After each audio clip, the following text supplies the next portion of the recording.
Hey everyone, so this video is for people just starting out and wanting a really good basic sourdough recipe. So for this recipe, you will need only 4 things. You will need some lukewarm water, your sourdough starter, some bread flour, and some fine sea salt or regular salt, whichever you prefer. Okay, so the first thing you want to do is put in 300 to 350 grams of water, okay? Now, I actually am mixing my bread flour with my home milled flour. So, I just spilled some out. Silly blooper. So, I like to start out with the water. You can go from 300 grams to 350 grams. I'm going to go a little bit on the higher end because I'm mixing in the whole wheat flour with my regular bread flour. So I am going with like a 360. I'm going a little bit higher, okay? Now, if you make a mistake and you put too much water in, no big deal. I just scoop some out. I went 386. You can always fix your mistakes, no big deal. I'm gonna trickle it in until I get to 360. Now, if you have regular bread flour and you're just beginning, I would not go higher than 330. So go ahead and start with 300, 320, 330, okay? That is plenty. So I'm at 360 right now. I'm going to dump in my starter. Her name is Blondie. And I am dumping in, you can go from 100 to 125. I like to go 120 with my recipe. Most people go 100, I notice, but I like a good 120.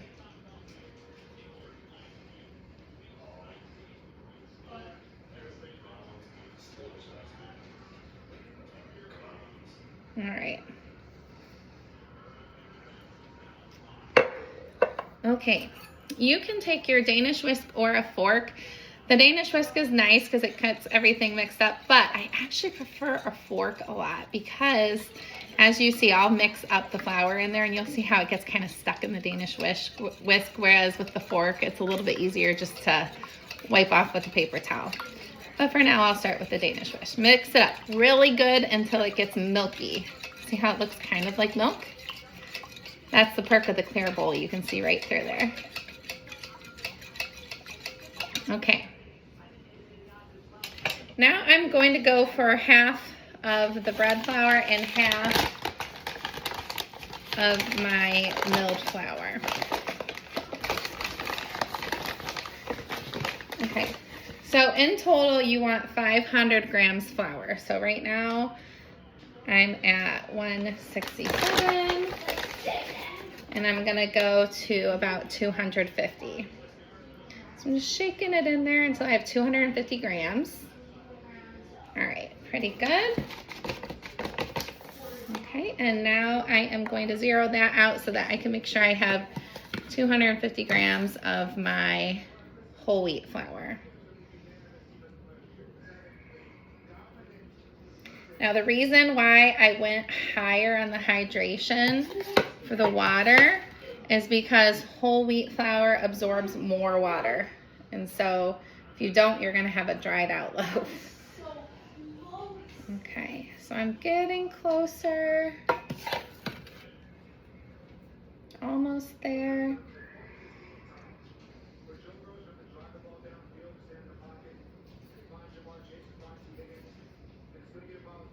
All right. I'm so close. I'm at 232. All right, we're at 250 now. Okay, the last ingredient, you need 10 grams of salt.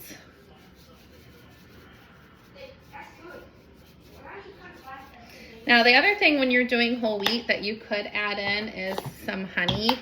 I did not do that step today, but if I did, I would have added it in with the water and the starter, okay?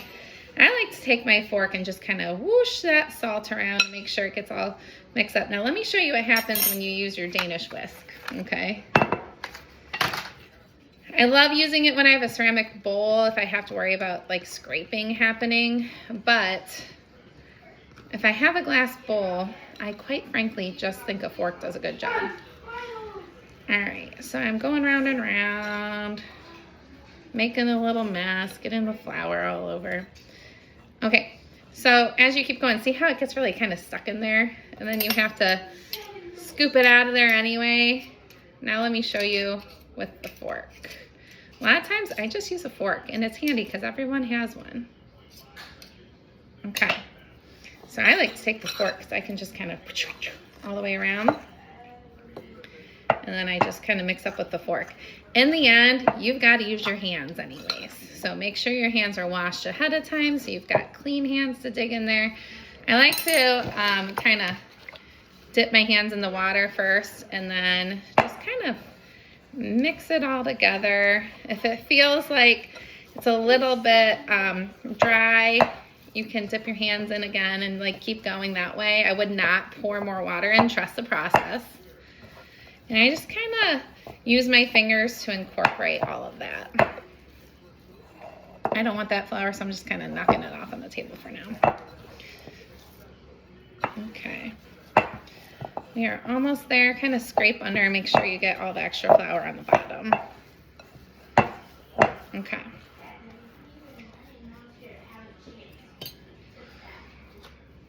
All right. You always want to have a paper towel handy because sourdough is a messy job. Okay, so when you have it pretty much incorporated, you need to have a cover. Some people like to do a wet tea towel. I just do some cling wrap. It really keeps the moisture in. So I just put some cling wrap on top and then let that sit for 30 to 60 minutes. Okay, with the magic of editing, we will be back and I will show you what it looks like after that, and then we will get into our stretch and folds. Okay, so I let this go about 45 minutes. I am going to see what she looks like. Pretty good. You can see there's a little bit of dry spot on the top, but do not worry. When we do our stretch and folds, that will blend right in. All right, so I did dip my hands into some water. If you do that, that will keep the dough from sticking to your hand. So what you do when you do your stretch and fold, you gotta kind of really get under there, lift it up. I like to give it a little shake and fold it over. Okay, turn the bowl, lift it up, fold it over, lift it up, fold it over, and then one more time to make 4 all the way around. Okay, it looks like that. All right. My little mistake I made at the beginning is I forgot to scrape down the sides. It's no big deal, it's just you have a messy bowl. I do not want to scrape it in because I don't want it to go into my dough. So I'm going to kind of scrape up a little bit up and kind of pull it out, but it's really not necessary. It just kind of gives you a nicer look in your bowl and a little less of a mess. So I'm kind of pushing it down and scraping it up. Okay, after this I'm going to cover it for another half an hour and then do 3 more sets of stretch and folds, and then you'll be able to see how the dough progresses over time. Okay, so take another peek. All right, and just cover it up and wait another 30 minutes. Okay, it has been 30 minutes, so I am going to do stretch and fold number 2. I wet my hands a little. I'm going underneath, pull it up. That's 1, 2, 3, and 4. Now, if you did not have a lot of time you needed to leave, this would be good enough. You could stop here. It would rise and it would be fine. But every single time you do a stretch and fold, it builds that gluten strength. So I am going to shoot for 4 sets of stretch and fold. So I will be back in half an hour. All right, so stretch and fold number 3. We are developing our dough. We are building some structure. Okay. 2, 3, 1 more, and 4. All right, looking great.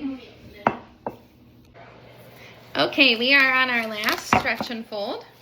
Here's what it looks like now. And continue to build that gluten development. So we hopefully have a nice, open, airy crumb.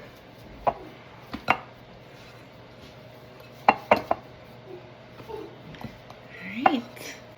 Okay, so for a normal sourdough loaf, if you're just using the King Arthur bread flour, depending on the temperature of your house, you can let this rise for 6 all the way up to 12 hours from the beginning of your mixing point, so whatever time you started mixing. Now, because I have half wheat in here, it's going to be a much shorter time. So I'm going to let this sit for about 6 hours and then check it. 6 to 8 hours probably for this because it's got wheat in it. Now, normally if I do regular bread flour, then I would check it, you know, between 8 to 12 hours. Usually mine takes 10 to 12 hours because right now it's winter. So kind of play with it, but if you're using a plain old bread flour or all-purpose flour, you're looking at 8 to 12 hour rise. Okay, don't go over 12 or else you are going to overproof it and end up with a flat hockey puck loaf. Nobody wants that. Okay, so check on it. We'll come back and see how this looks in 6 to 8 hours. Okay, so it has been 8 hours now. This is the rise that we have. Now, if I was not ready for bed, I would probably let it go a little bit longer, but I am ready to go to sleep. So I am going to go ahead and shape this. And because I'm planning on cold fermenting anyways, I'm okay with that because it will continue to rise just a little bit in the fridge. Not much because, you know, it's cold ferment. But so I'm going to show you the basic envelope fold. And then I'm going to plop in my Banneton and we'll see how we did, okay? So just grab up your end, stretch it, and go about a halfway fold, okay? And then do the same with the other.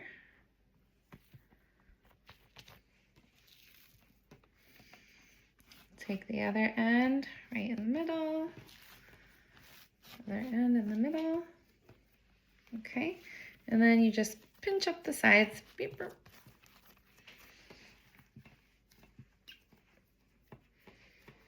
Okay, and that's when I like to grab my bench scraper, flip it over, just double check those sides.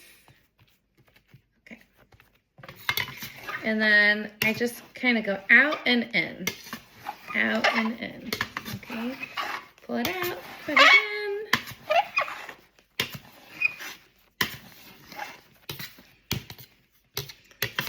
And just keep going until you get the shape that you like, nice and round. Some people will take their hands and kind of, you know, go out and in with their hands. If you don't have a bench scraper, you can do that motion as well. You see we're getting some nice bubbles going on. Okay. All right, pretty good.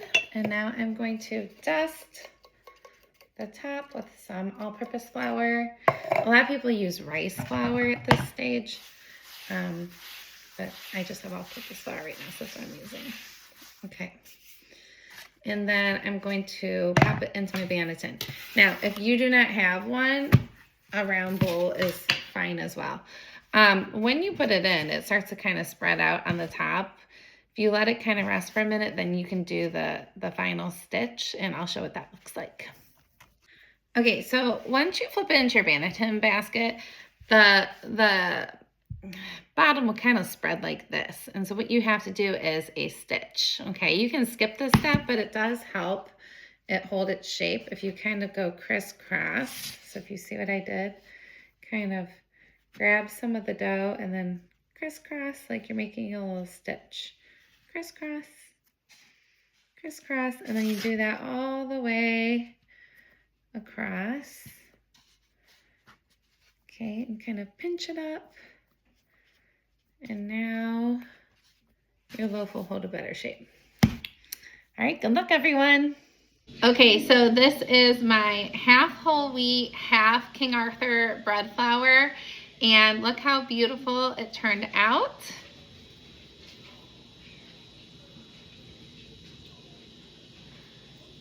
Awesome rice. Okay, I'm gonna let it cool a little bit longer and then we'll see what the crumb looks like. Okay, I can't wait anymore, so I am cutting into it. It's just a little bit warm, but we shall see. I think it's good enough.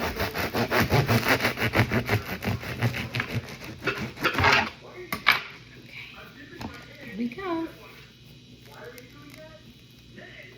Ooh, yummy.